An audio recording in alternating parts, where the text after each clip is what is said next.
Welcome to the TJ Mauldin Leadership Podcast, where we talk about life, leadership, and the gospel. Hey, everybody. Welcome to the podcast today. I'm so glad. I always say this, but I'm so grateful that you would take a little bit of time to hang out with me. And today, you're not just hanging out with me, you're hanging out with some friends of mine. This is Chris and Joy, and they serve the Georgia Baptist Mission Board in the realm of pastor wellness and women in ministry. Did I? You nailed it. Yo, 100%. that never happens. So this is really cool. Yeah. So I'm grateful to introduce you guys to them. Today's going to be a little different of kind of different as podcasts go. We're going to explore what the Georgia Baptist Mission Board is, why they're necessary, what they do, how they function. We might even talk about church governance. Who knows where this conversation is going to go, but it's going to go some fun places. So I'm glad that you're here with us. This is how I want to start today, and I'll just ask the question. Chris, I'll start with you, and then I'll bounce to you, Joy. Sure. Tell me just a snapshot, if you will, your faith experience with Jesus, what it, and these can be in snapshots because I want to cover so much. Gotcha. But how you came to faith in Christ, and then your call to vocational ministry. Yeah. So I'm second generation believer. My mother was first generation. She grew up the daughter of alcoholics. Her father abandoned. One Saturday, she was in a grocery store trying to count money to buy food for her family. And this lady saw my mom struggling, and she bought her groceries and invited her to church. Oh, wow. And that Sunday, my mom came to faith. And for the first time in her life, she had a purpose and a meaning and understood there was somebody that loved her. And so through God's grace and wonder, she led me to the Lord. And now we're in our fourth generation, a believer, but it all started because one lady saw a little girl who had a need, and she met the need. Oh, that is amazing. Yeah. It's amazing to think about, for me, the generations of people who have been on mission for Christ, and how the grocery store conversation, that doesn't happen a ton anymore. Like that gift of evangelism, that gift of hospitality. We were just talking about it today as a staff. But somebody going out of their way to engage someone for the sake of the gospel at a grocery store, how impactful. Like you're sitting here today having pastored and served and currently serving in ministry because someone was willing to just walk across the aisle at a grocery store. At a time, it wasn't culturally acceptable in that she was needy. She was the daughter of a divorced woman. I mean, all the reasons this lady should not have. And my mom died in February, and Joy and I got the privilege of doing her service. But we got to do it in the service in the church where my mom accepted Christ. That's amazing. It was a pretty cool experience. That's awesome. Yeah. And so just, again, another snapshot. So you come to, your mom leads you to Christ, takes you to church, keeps you in church, surrounded in a faith community. You meet Jesus. Tell me about your conversion experience. What it looked like for you to go from, I have a relationship with Christ, but now I think I'm going to not just give my heart and my life to Christ, but I'm actually going to vocationally give my years to Christ. What did that look like for you? It was not a bolt of lightning. It was progressive. Yeah. It was, I tried to be everything but, and my pastor said, if you can do anything other than be in ministry, go do it. And I couldn't. And I got married. Too much of a story, but I'll give you a snapshot of it. I flunked out of college. I had a 0.7 GPA at Valdosta State. So my dad said, that's it. You're on your own, bud. Go figure it out. And I went to vocational school. Yeah. And asked them what's the shortest program you have. The program was industrial electricity, and I thought that's what I've always wanted to do. But in vocational school, I thrived, because you didn't have to sit still. It was hands-on. It was application. Yeah. But fast forward, I got married, and one day I walked up to my wife, and I said, I think God wants me in ministry. And she said, well, you got to go back to college, and you have a 0.7 GPA. And so I went back to Valdosta State, and I tried to get back in, and this was before digital files. The lady went and pulled my file, and she literally laughed at me. She said, Mr. Reynolds, you have tried everything. Are you sure? And I was dejected. I walked out, and there was a hallway and an office across the hall, and this gentleman yelled out, "Can I help you?" And I walked in, and I told him the whole story. Never met him. And his name was Lamar Pearson. Lamar was a deacon at Northside Baptist in Valdosta. He said, "I'm a believer. I serve my church." He said, "For some reason, I believe you." He said, "If I'll write a letter to get you back into the university, will you major in history?" I was thinking, that's the only thing I haven't majored in. Why not? And so my wife taught me how to read. My wife taught me how to write. And Dr. Pearson taught me how to be a student. Fast forward, I'm in seminary. My wife's pregnant, and she can't work. I was going to school. She was working because of the sickness in her pregnancy. I walked over to the seminary, to the personnel office, and told the lady my story. And she said, "Mr. Reynolds, we've got one job, but you have to be a licensed electrician." And so we talk about that verse in Joel, the Lord restores the years. Yeah. So my salvation was the influence of my mom. Yeah. My call to ministry was a series of a whole lot of avenues to ultimately God saying, "This is where you are." And then the church that we served for 20 years, my wife and I had felt like that God was calling us to missions. And we tried, and God shut the door in every possible way. And then he planted us in South Atlanta, where literally every nation was represented. And we did foreign missions in South Atlanta to a church of 20 different ethnicities. And we literally got to see over 600 people from all over the world come to know Christ. So you watched 600 people from all over the world come to know Christ. You're serving in South Atlanta. Think you're going to spend your life on the mission field. Thought that you were called to. God plants you in a church. You pastor for 20 years. And then you retire as pastor and you transition into the role that you're in now, which is, give me your official title. My official title is Lead Strategist for Pastor Wellness. For Pastor Wellness. Now, we'll get into more of that in a second, but at some point in that journey, from coming to faith in Jesus, serving the church for 20 years, the Lord growing the church, expanding the church, doing incredible things for the sake of the gospel through your ministry that started in a grocery store. Praise God for that little old lady, man. I can't get that off my mind. Joy comes along, right? And Joy is your assistant at the church and worship leader, or worship leader at the church? She was worship leader at the church. Okay.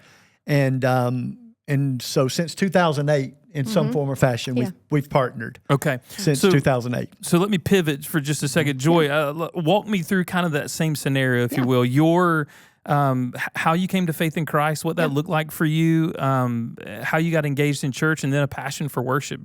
Just take me on whatever journey you want. All right. So I think I'm a prodigal daughter as far as my salvation experience. So I came to faith in the Lord in the classic way, we called it a lock-in.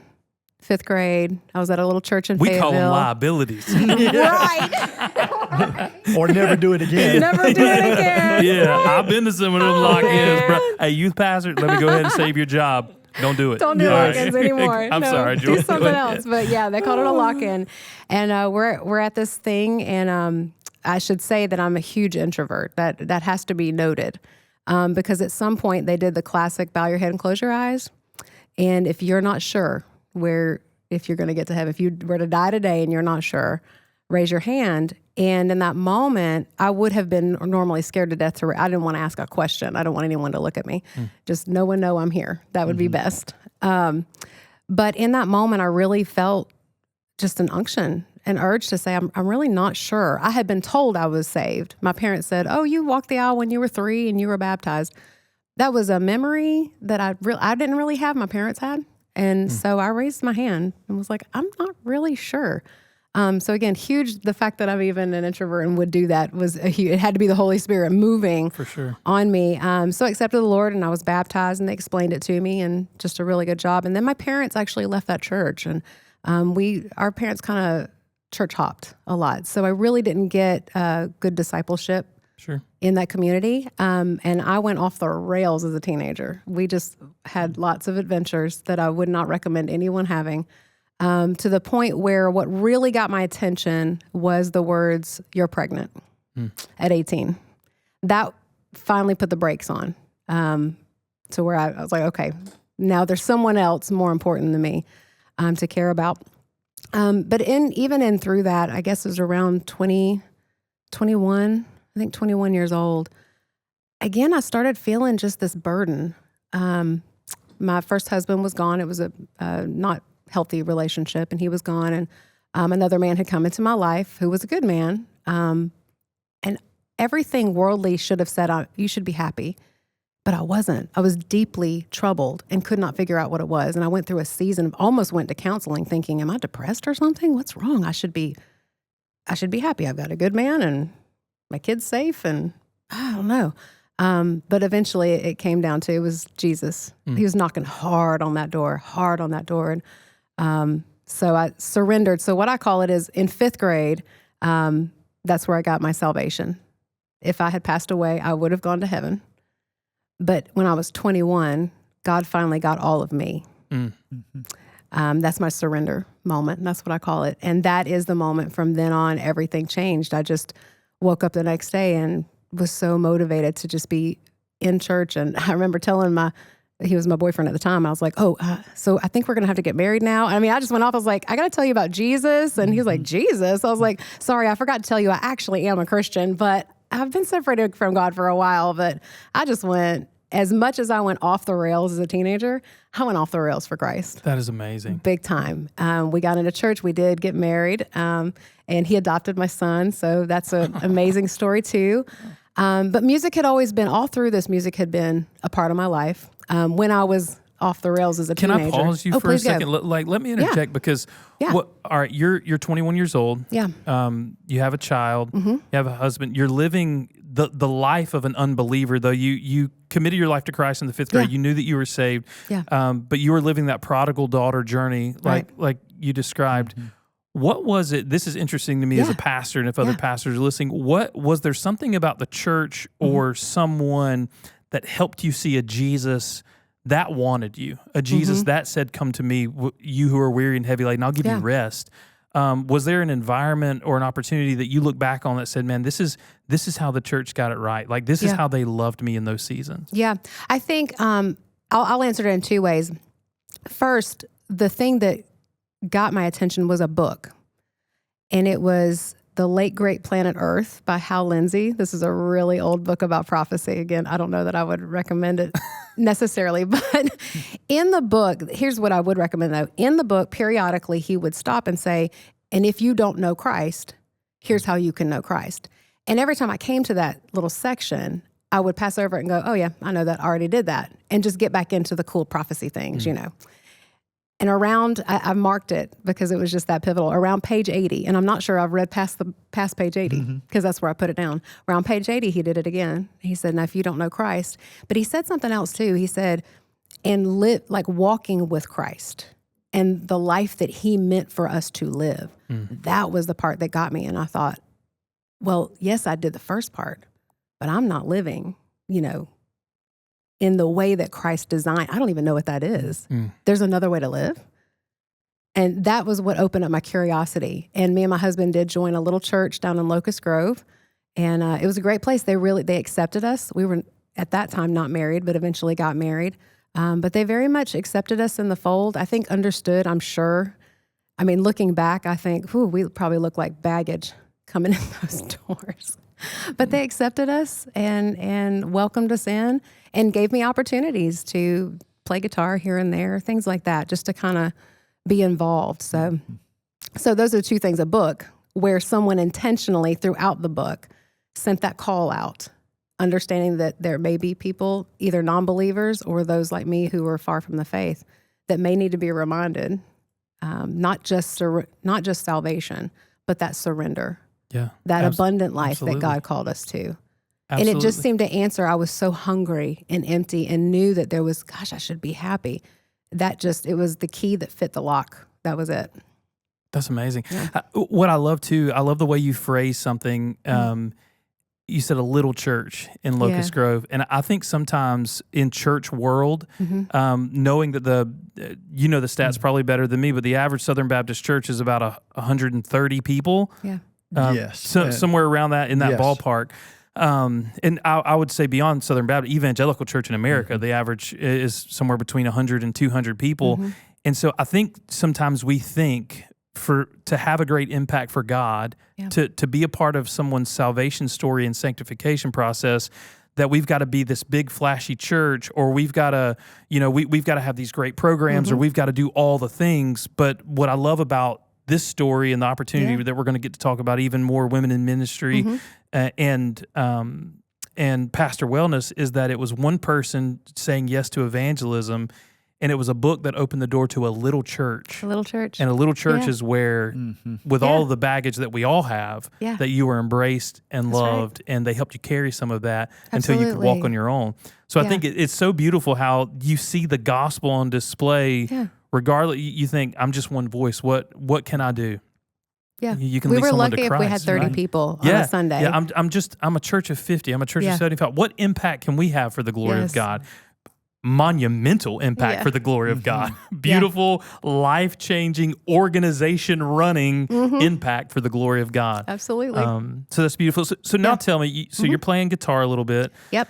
I started as a bass player. So that's when I was a teenager. I played in heavy metal bands. that is fantastic. Yes, heavy metal bands. That's what I cut my teeth on. I always say that's why I'm kind of I'm still an aggressive acoustic guitar player for that reason. But yes, that was me. I love this so much. This is fantastic. I should have brought pictures. Their shaved heads are involved in lots of things, but that was the off the rails. But coming back, so I started playing bass here and there. Questions. Yes. And in fact, that's how I got to Mount Zion. Their bass player, my dad was a member of Mount Zion, and their bass player had gotten sick or something right before Easter. And the worship leader called and said, "Hey, your dad says you play bass. Would you mind coming and filling in while our bass player's recovering? We really need somebody." And I said, "Sure, I'll come in." And then I just never left. So I was the humble little bass player. I jokingly tell people that I had to tell her she couldn't have her cigarette up at the on the fret End of thing. the headstock. That's on hilarious. Sunday morning. That's not true, but that's about where it was when she got there. Wow. Yeah. Wow. Okay. Yeah. So now you eventually moved from bass to leading worship. Yes. Tell me that journey, and then I want to segue back into, if we can, or just move towards you two serving and working at the Georgia Baptist Mission Board, and start moving in that direction. But you become the worship leader, right? In a lot of ways, you are the worship leader. So just give me a snapshot of what, and maybe it's the Lord, but the Lord and Chris as a pastor, and I want to ask you too, what you recognize in her to where you were able to say, that's a leader. That's someone who can hold the heart of God in the hand of the congregation and walk together in musical worship. That'd be good to hear from you. But for you, like, what made you say, okay, I'll this is something that I'll do. This is something I'll step forward in. I'll lead in this way. Yeah, sure. Well, I can say first that I never, ever looked at our worship leader and thought, oh, I really want to do that. Never. I was just happy to be the bass player. But there did come a point when my son was interested in music and his friends that he was growing up with, and they wanted to start a student band. So they did ask me, would you lead the student band? And I said, oh, sure. So for about a year, I led the student band. Had I known church things, I might have realized that this was a low-key, like, probationary period, but I had no idea. I just thought, hilarious. I'm leading but now that I know things, I'm like, oh, I see what y'all were doing. Y'all were saying, can I lead? But it's great. Those kids still play music and still involved in their life today, and I loved it.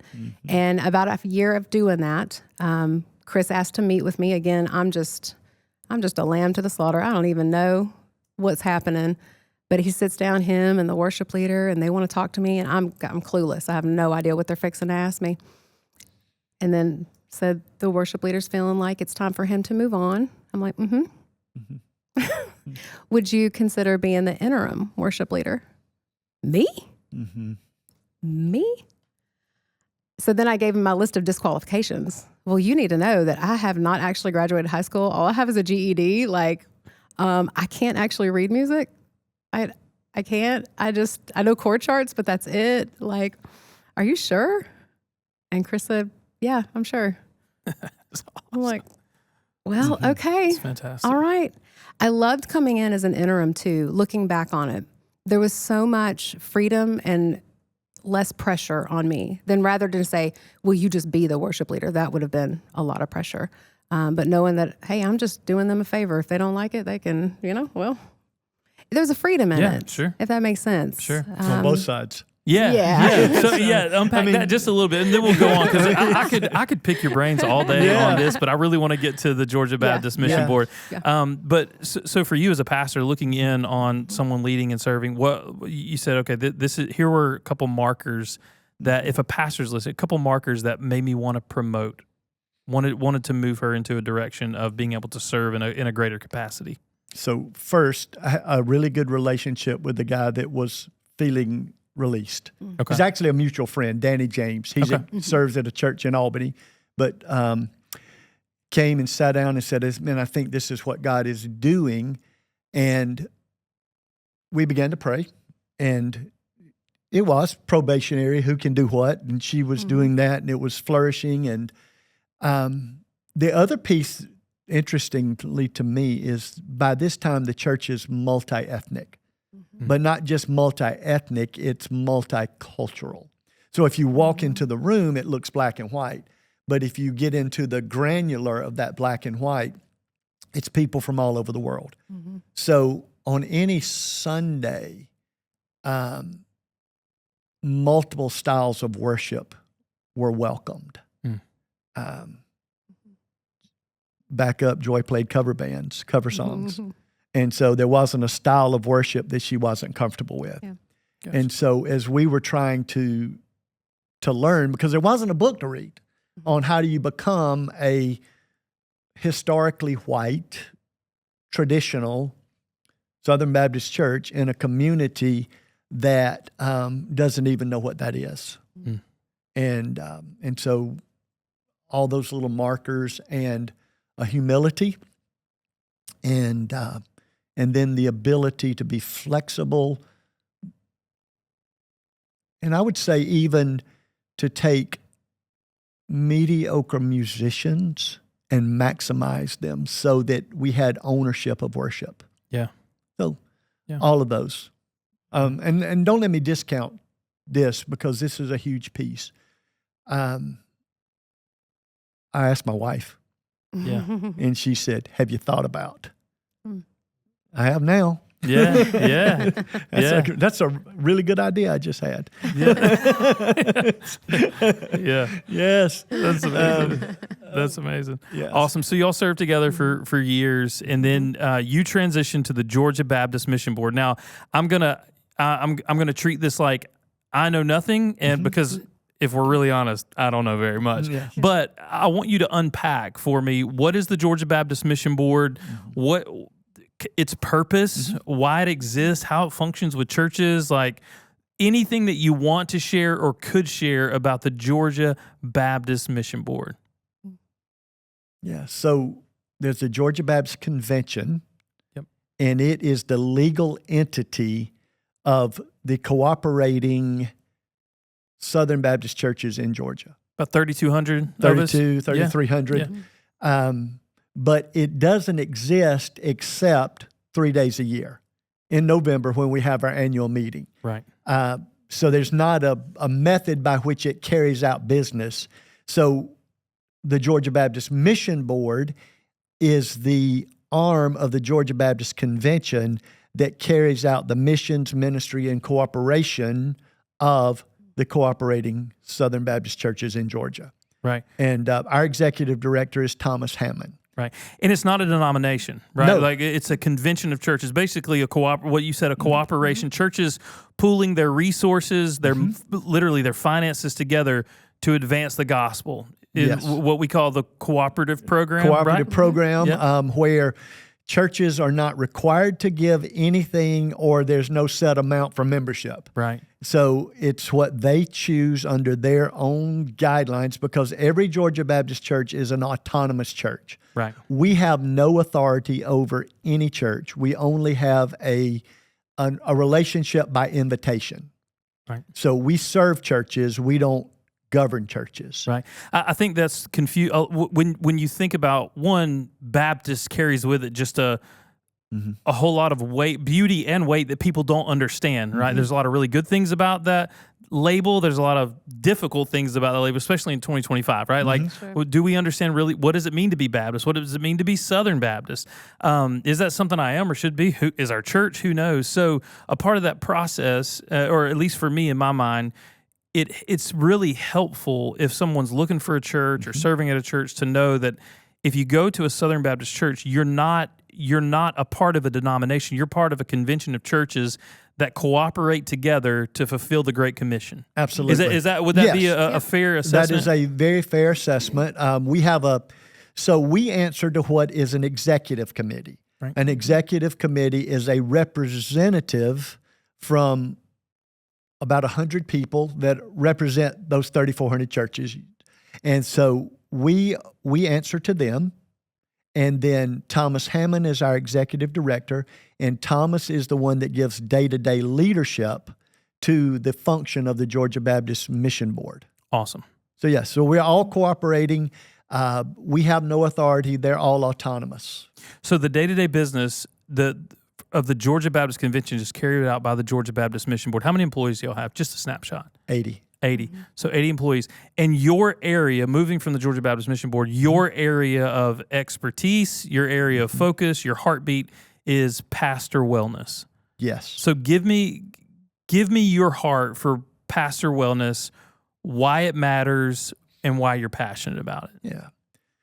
The loneliest place to be, to me, is not in my truck going down the road to serve a church. The loneliest place to be is in a room full of people and feel disconnected. And so many of our pastors and ministry leaders, every week they're in a crowd, but they don't have a friend. They're in a crowd, but they don't have a connection. They're in a crowd, but maybe there's conflict. Yeah. And so statistics, no matter whether we read them from Southern Baptist, Ecumenical, or Anglican, the one thing that we hear is that pastors and their families, ministry leaders and their families, which, by the way, when we say pastor wellness, we need to make sure people understand this, that we serve pastors, ministry leaders, and their families. It's not just the senior pastor. It's those who serve the church. And it's not just those who serve the church, but it's their families. But statistically, what we read is they're isolated, they are lonely, their self-esteem, many would say, suffers, or in an overwhelming number would even say that they feel like that their family life suffers because they've answered and served in that call. So if you go to the Old Testament, Moses had Aaron and Hur. You know, the arms are in the air, the victory's being won, the arms fall, the victory's being lost. Two guys are perceptive enough to realize, hey, wait a minute, there's a connection between his hands in the air and victory, and they go, and it says they slid a rock under him, sat him down, and held his arms up till the battle was won. So if you think about us in that sense, we're Aaron and Hur. We are walking beside pastors and ministry leaders to keep their arms in the air so that they can stay in the battle. Yeah. Because what's at stake is the little girl. Yeah. What's at stake is the lostness of Georgia. 11 million people, estimated 7 million of them don't know Christ. Yeah. That's what's around us. And so if we can support them so that they can support their church and reach their community, that's what we do in pastoral wellness. Do you think, Chris, that when it comes to pastors, I spoke on this a couple of weeks ago here in our community, about the misconception of the pastoral role, that especially in the Bible Belt culture, in Southern hospitality and Bible Belt culture, there's an idea that the pastor is supposed to be all things to all people in all places at all time, right? Like that pseudo Jesus. He's really our Jesus. He's the one that's at the hospital. He's grieving with us. He's celebrating with us. He's at the kids' ball games. He's everywhere. And he preaches really dynamic on Sunday. Right. And he's a great leader and Yes. administrator, and he never has any flaws or failures or sins of his own that he has to deal with. Right. I feel like in Southern culture, that's the idea of a pastor. And by nature of that culture, it has pushed pastors to the fringe of where they don't feel necessarily the freedom to say, hey, listen, I'm really struggling. I'm really lonely. Yes. I'm kind of broken. I can't be there for your family because I was trying to be there for my family or one of my personal friends or whatever it is. Do you think that's an element of it, that there's a misconception, like that so many pastors are burning out and experiencing loneliness and brokenness because they've either bought into or feel the pressure of a cultural perspective of pastor rather than a biblical perspective of pastor? Yes. Okay. So Acts 26, 1 Peter 5 would use 3 words, 1 position: elder, shepherd, overseer. So don't think of elder as governance. Think of it as good doctrine. Shepherd is caring for the people, and overseer caring for the business. None of us are all 3. We just are not.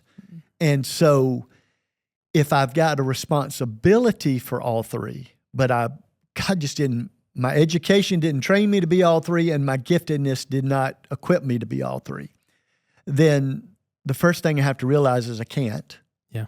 And then that means I need to bring people around me that can help walk through that with me. Yeah. But I do believe there's an undue pressure that says you're supposed to be in 3 places at one time. Yeah. And we beat ourselves up, and we don't have the knowledge on how do I multiply rather than add to my calendar. And so therefore we become overwhelmed, our church becomes upset, and our self-esteem drops. So to your point, one of the services we offer in Pastor Wellness to the pastor, the ministry leader, and the family is counseling at no cost to them. Last year, we made over 600 referrals to people that had no idea it was available, and number 2, for many of them, it was the revelation they needed it, and the third was it was okay to ask for it. Yeah. So out of 3,000, a little over 3,000 churches, 600 pastors or someone in their family chose to seek counseling. Yes. Wow. And so, and we still run into people that know they need it, but are afraid their church will find out if they take advantage of it, which goes back to your point. I can't be human, or I can't be frail or vulnerable. Right. Yeah. And so 2020, Thomas Hammond, I mentioned earlier, our executive director, grew up a pastor's kid, recognized everything that we've just said and some things we haven't even touched on yet. Knew this, and you opened it in our prayer time when you said healthy leaders do not guarantee a healthy church, but it certainly facilitates a healthy church. Yeah. So he started this. And so I was, end of 2019, I knew that God was doing something, had no idea. 2020, they call and say, hey, we're going to start this thing. And I knew immediately that's where God wanted, because that story of Mount Zion, the 20 years, it went from being the church to be at to the church that people left. So a Christian school of 1,000, a church of attendance of over 500, becomes a literal, not figurative, bankrupt church with about 100 people. Yeah. When you got there? No. While I was there. While you were there. Okay. So I went to the church that had a Christian school with 1,000 and was over 500. And God didn't release us. I mean, we begged him to release us. So you just stayed and served. And he said that you are right where I want you. That's beautiful. And so the last 12 years that we were there, in Southern Baptist life, you join a church by letter, by statement, or by profession. By letter means that you were at this Southern Baptist church and you came to another one. Sure. we had no one in 12 years joined by letter. That meant no Southern Baptists came to our church, so they were by statement or by profession of faith. But God put us there, told us to stay there. So we had three choices. Sell and move, that was not an option. Do nothing and die, that was happening quick. Or realize that we were called to be missionaries, not ministers. And so we began to just literally reach out to the nations. And from that journey, literally it became, we filed for bankruptcy. We had been sued for a number of things. We were so broke that we had buildings that we weren't in anymore, that we went and stripped the copper out of them to pay the light bill. Wow. And God said, keep on. I could give you all the things, but ultimately it began to change and people began to show up. Lives began to be changed. And God began to do a new thing. This was about the time that you joined the team, the staff. Yep. And God took it and through a group of senior adults, God began to reach the nations. I remember one lady, Miss Becky. Miss Becky was in her 70s, and she wanted to be a part of a basketball ministry to at-risk young men over 18. So she said, I'll make peanut butter sandwiches. You let them play basketball. I'll make peanut butter sandwiches, and you share the gospel. Teach them a lesson. Miss Becky, she knew nothing about basketball, but she was the referee. And so the only time she ever blew the whistle was if there was 3 words. If they said those 3 words on the court, she blew the whistle and got out in front of their face and said, you can't say that here. That's and hilarious. they began to love her Yeah. because she loved them. Yeah. And I think the Lord taught me through that. People don't care who I am if I'll love them for who they are. Yeah. So Yeah. anyway, that was the journey. It was that was where people are. And I think a lot of our churches look and say, I'm less because I'm not this or that. Yeah. But your story, a church of 30, Yeah. loved a dysfunctional, broken young woman. Yeah. Yeah. The church that I told you about, my mom, has never run over 50 people. Yeah. But yet that one lady in a grocery store, literally the gospel has gone around the world. Yeah. And It's amazing. and so as we think about pastor wellness and serving, I'm an extrovert, Joy's an introvert. A lot of times we have the conversation, she'll say, man, I'm not who needs to be in this job. I feel actually you are, because you're the one that God called. Yeah. Yeah. And he's okay with that. And so our journey is we walk beside the leaders to keep them in the race. So what do you, if I'm asking again, pastor wellness, what, give me the divisions of pastor wellness, what that looks like, what you provide, and how you serve pastors. So we're a team of 12 people. Okay. We have one person in 6 regions of Georgia. So north, central, and south, east, and west of the states. There's 6 regions. So we have one person that's full-time in each of those regions. That's 6 of us. My role is lead strategist, so I coordinate the state. And then we have 2 ladies who serve ministry wives. We have Joy, who serves women in ministry, not women's ministry, but women in ministry, those who are in a church, on staff, and leading. And then we have a nurse practitioner. And we have, that's the ministry side. And then we have a lady who is our events coordinator, but she's our administrator. She keeps the details and the money in order. Awesome. And so we serve 5 ways. If I miss one, speak quick, okay? I will. So spiritual, vocational, physical, financial, and relational. Okay. Now, so that's the 5 areas we serve. And so just by what I told you there is the spiritual is an obvious. We are walking beside them so they're spiritually strong. Vocational is everything from coaching to conflict, So you do conflict mediation for churches, like if a pastor and their congregation are at odds, or a deacon and their deacon body and their pastors, you would come in and mediate that. Yes, Okay. we do. And so we do that as a team. And in addition to that vocational, one of the things we see, most of the exits in our state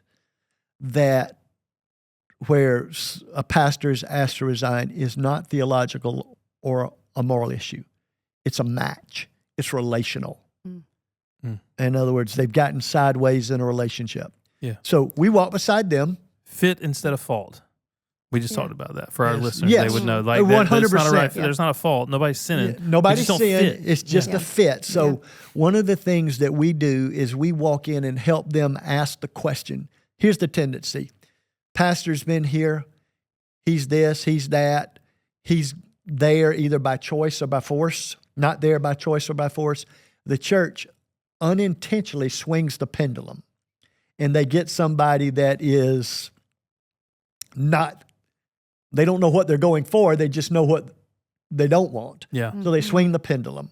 And so we try to help them moderate that swing, just take a minute to sit down and say, who are we? What style of leader best fits who we are? So we help them with the fit. Yeah. And so vocational, our nurse practitioner, many of our ministry leaders in Georgia are either not insured or underinsured. And so our nurse practitioner does all of the wellness things. So blood work, urinalysis, mammograms, calcium score, biometric screenings, all of those things to help them know, do they need a doctor? And they're probably about $500 ahead from the work that we do. Wow. We do dental care at no cost. Interesting, none of what we do is funded by the offerings of a church. Right. So we are funded by grants and business people that believe in what we do, and they invest. So we just recently had a golf tournament. That did not cost Georgia Baptist churches anything. That was funded by a business person who said, I like it, I want to invest. How much does it cost? So all of this is available to any pastor, or is it just the pastor or pastor and staff of a Southern Baptist church in Georgia that's a part of the Georgia Baptist Mission Board? How does that work? So it is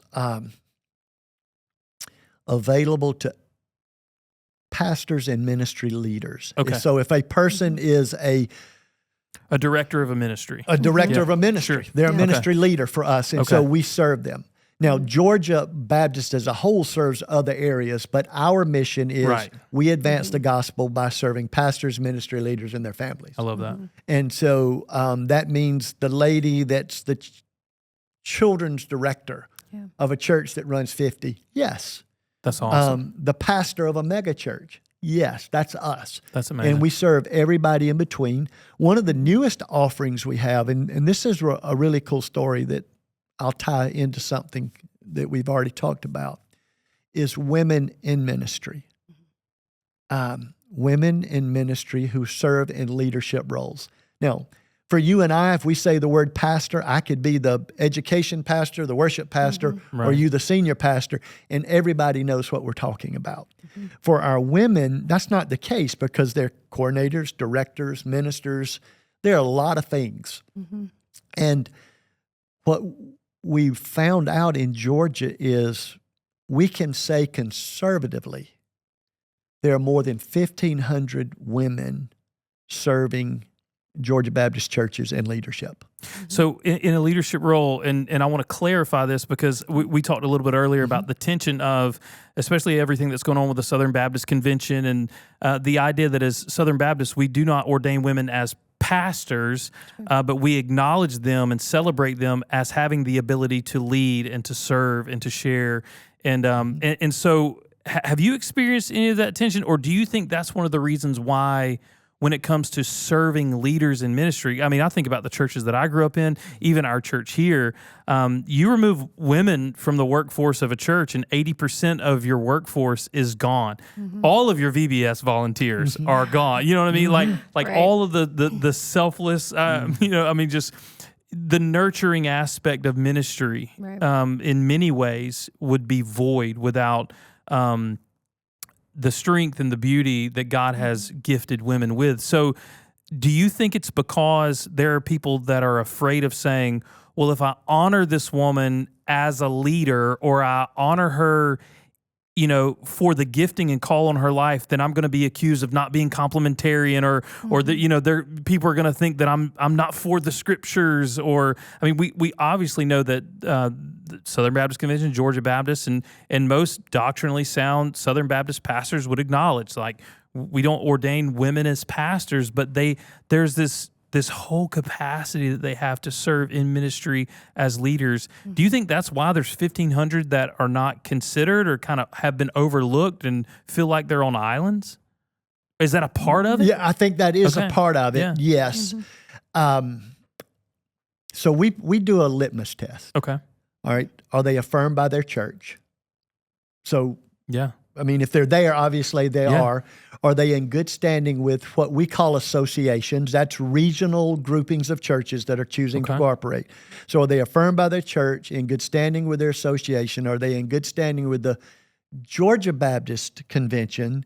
And are they in good standing with the Southern Baptist Convention? Gotcha. And so if they pass all of those 4 tests, then Thomas, our boss, looks and says, that means as Pastor Wellness, we need to serve them because we serve pastors, ministry leaders, and their families. Yeah. So we're not out here being rogue and looking for offshoots. No, we're just Right. looking at those that are mainstream, fully cooperating inside the doctrinal boundaries, the functional Sure. boundaries that we set. Sure. So that's what we do. I think that once we do that, that gives us a little clarity. Who do we serve? Awesome. And then I do think there's some misunderstanding.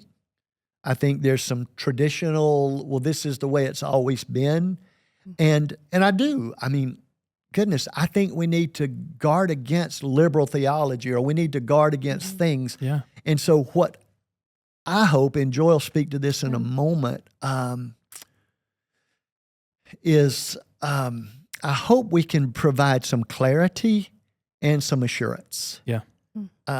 I told you about my mom, first Yeah, generation. yeah. So my mom was a woman in ministry before there was such a thing.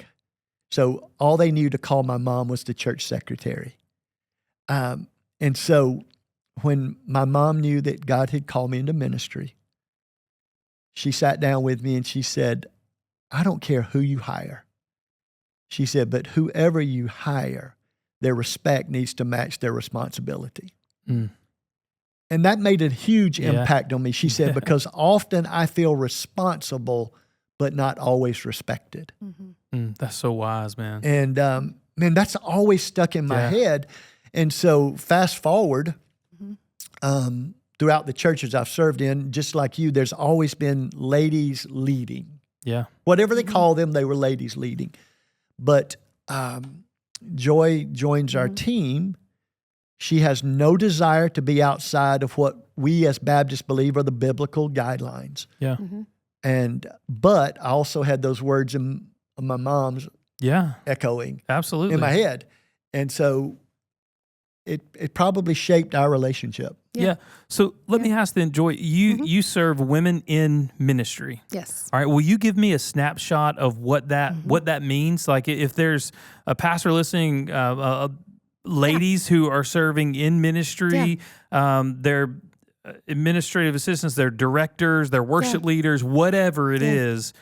What is women in ministry? What's that overarching view, and then what's your job? Yeah. What are you doing? So women in ministry would be, just to give some examples, would be like the worship leader, would be the children's director, communications director. Trying to think of some that would be outside.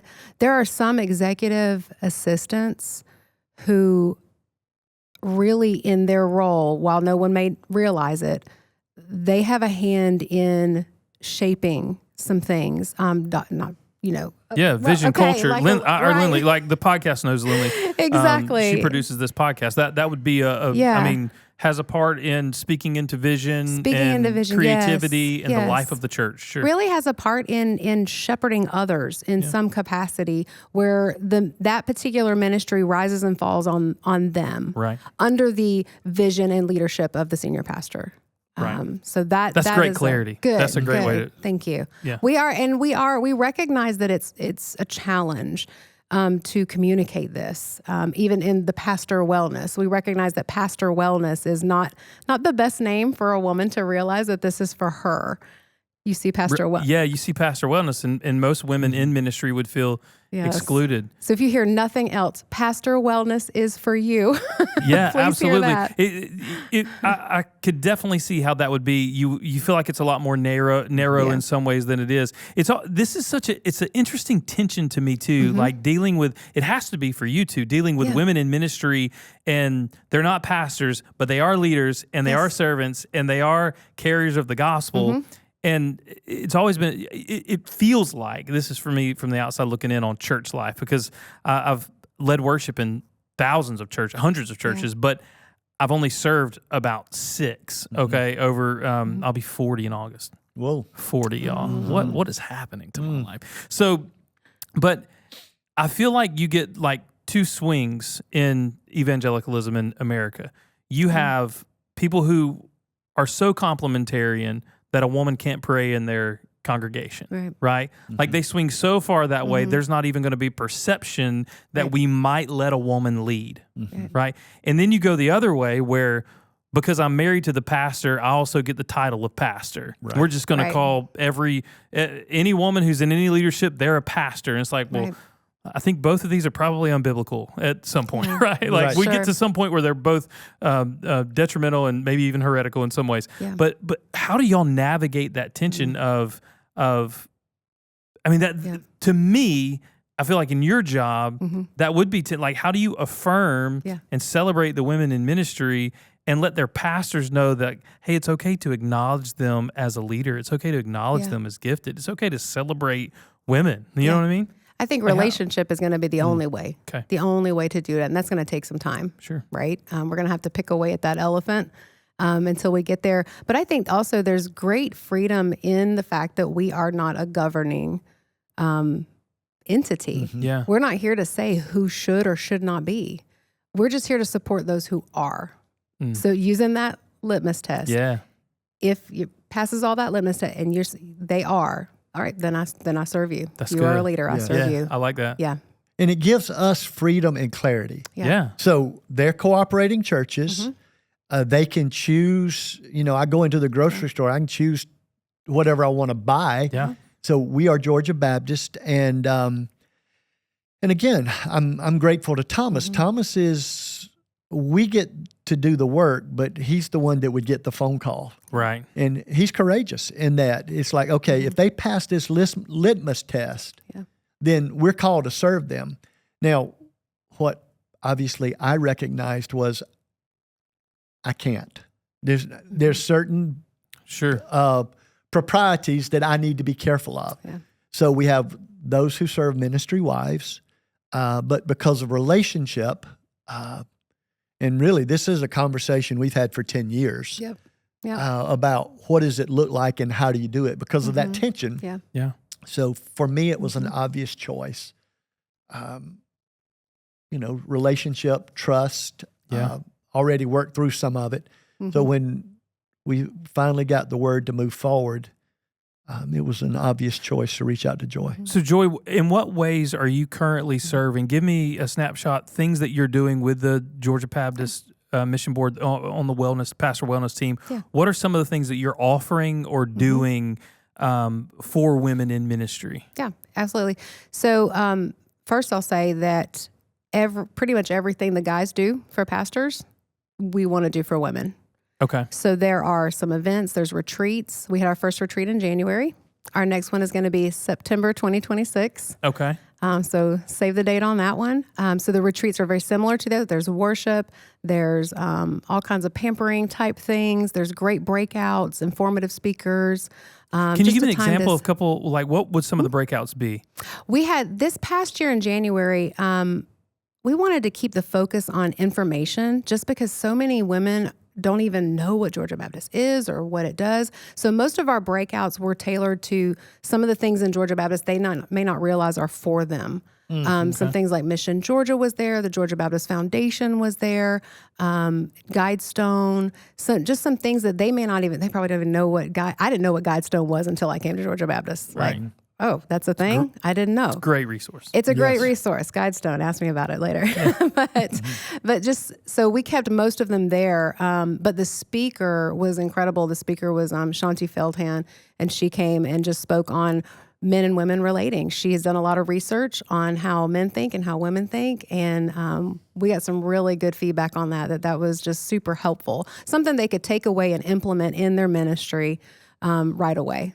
That's awesome. As soon as they got home. And we had fun. It snowed on us. So we had like snowball fights. Oh, that's awesome. Outdoors. So it's really a time just for women in ministry to get away, to be poured into, to be acknowledged in their role as a leader, a servant in the church, in the kingdom of God, but also a time to be equipped and to be loved on and for the resources to be unpacked for them. Right. I want to honor your time today, but I do want to ask a couple more questions in this vein.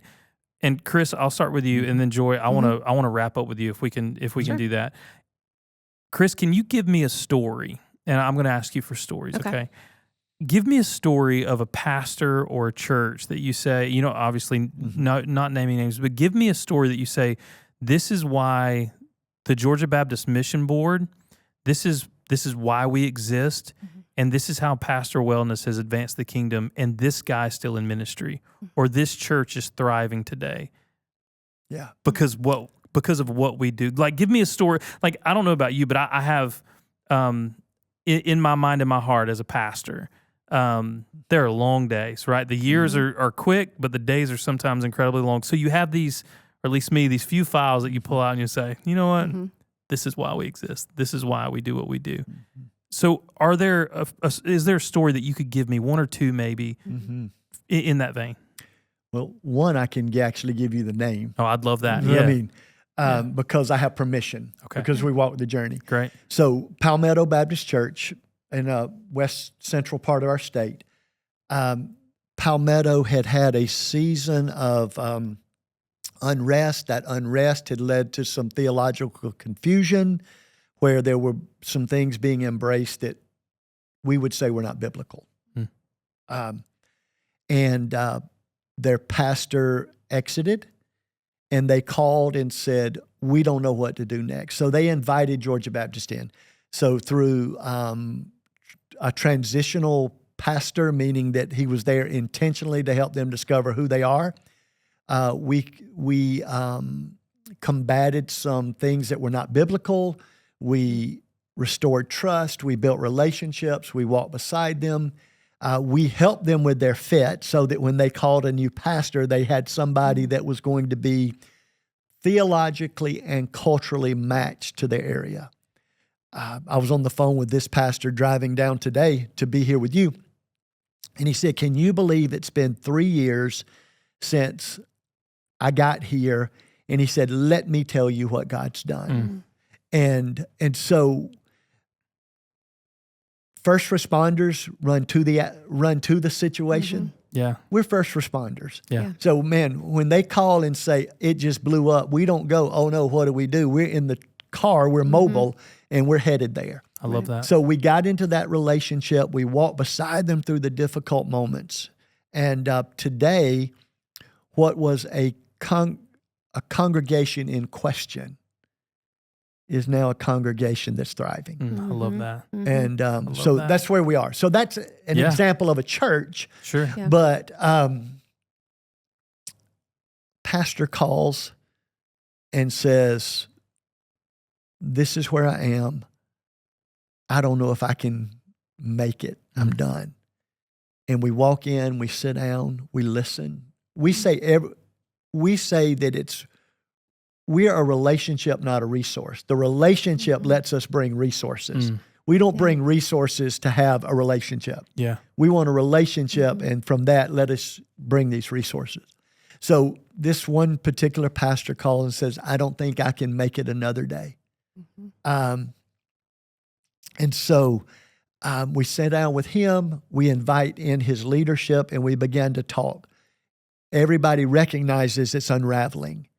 But through communication, we began to realize that what they think is the problem is the symptoms. So we quit treating the symptoms and go down here and look at the problem.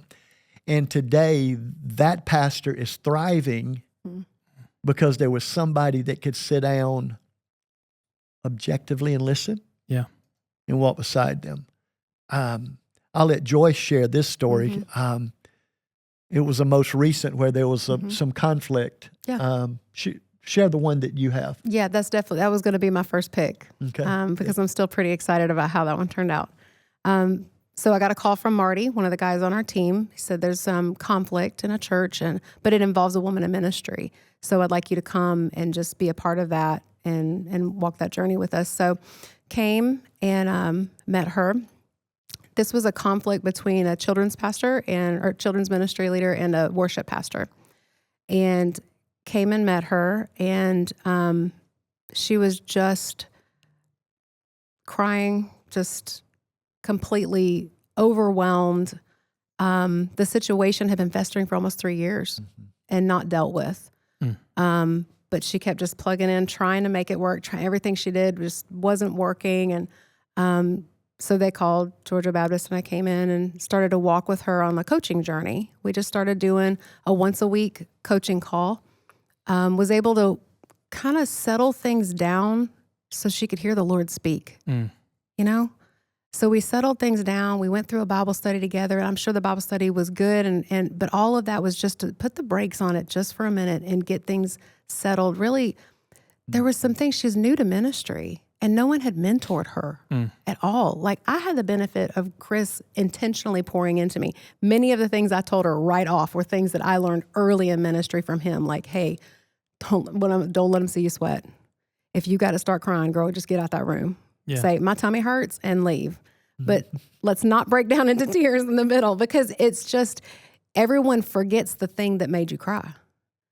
And all they're looking at is the girl who broke down crying, So we got to put the brakes on that. But just simple things like that. She was so teachable. She was hungry for it. Someone, please teach me, mentor me.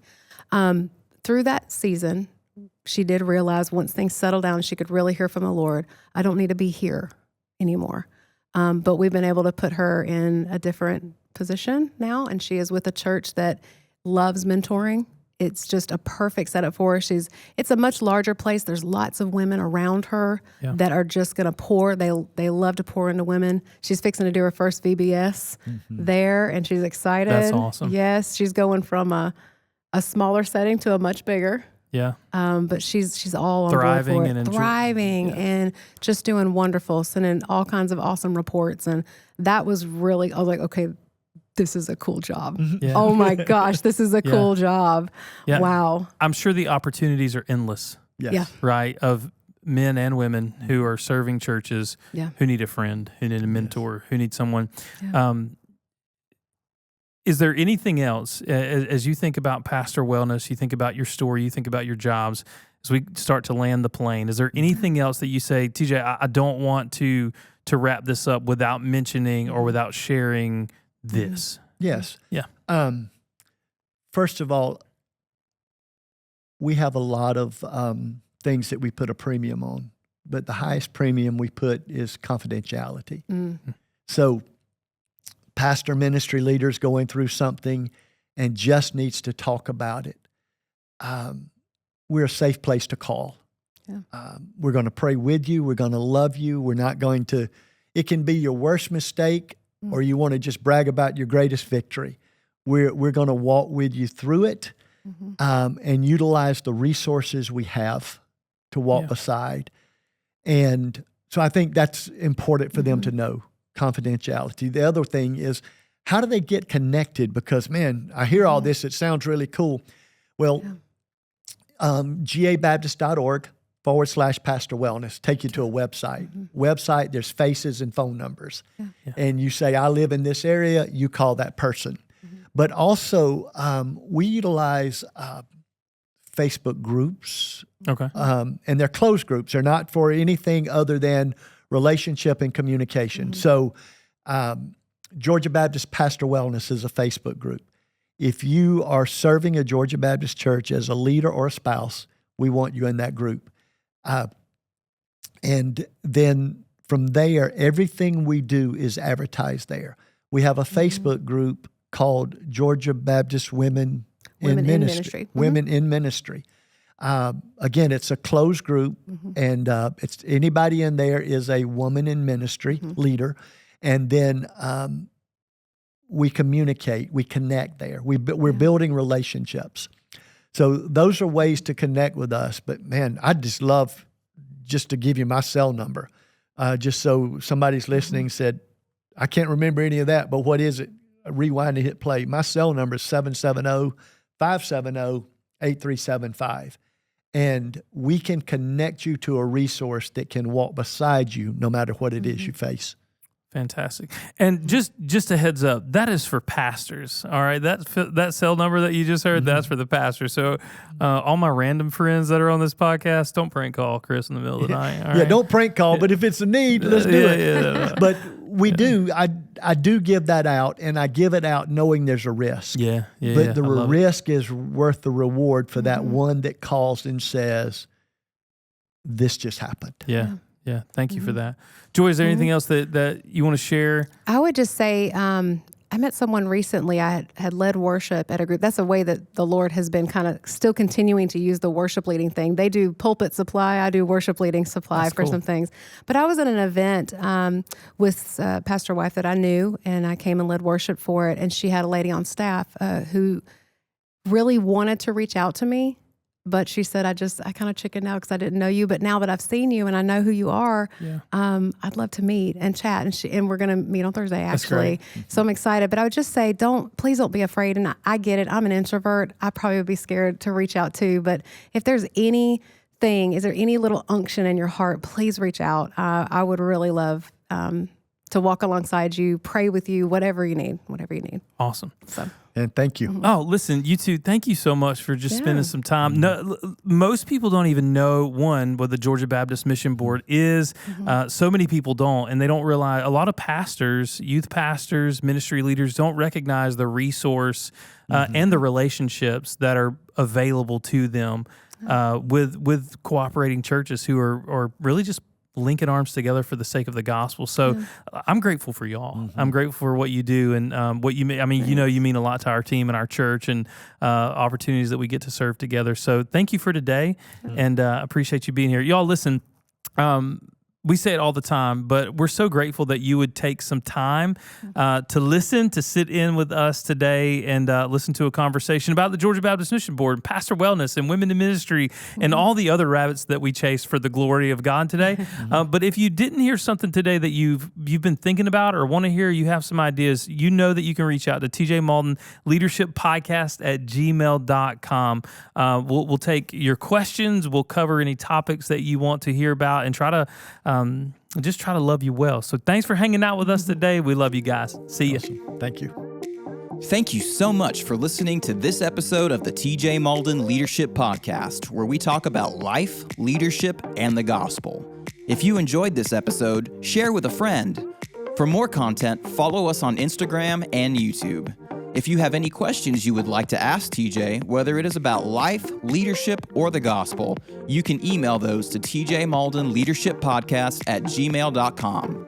Thank you again for listening, and we hope you join us again on the TJ Mauldin Leadership Podcast.